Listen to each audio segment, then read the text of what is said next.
Pero, Baka may kwento ko na tinatago lang. ka pang gadget doon ah. Secret gadget mo na. Yung RO. Nakikinig si SO, huwag kang maingay dyan.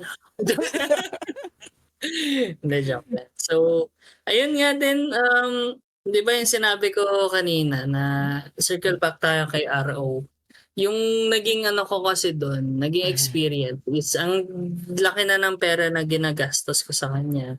Laki na ng oras na ginagastos ko din to the point na parang sinasabihan na ako ng lahat na magulang ko, ng family ko, then yung SO ko, sinasabi na, masyado ka ng addict dyan, tigil mo na yan.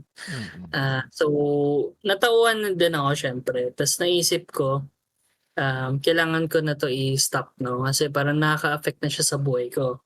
So, yung masaklap ba doon, yung mapangit kasi pagka may kasama ka sa game, kailangan sila din mag-stop eh. I-convince mo din sila mag-stop. Kasi kung hindi, imposibleng Ah, ma mahihikayat ka pa rin nila eh, no? oo, kasi hindi Tara, ka pa G! nila, Tara, G! "Sige tayo." G ka? May event ngayon, gano'n.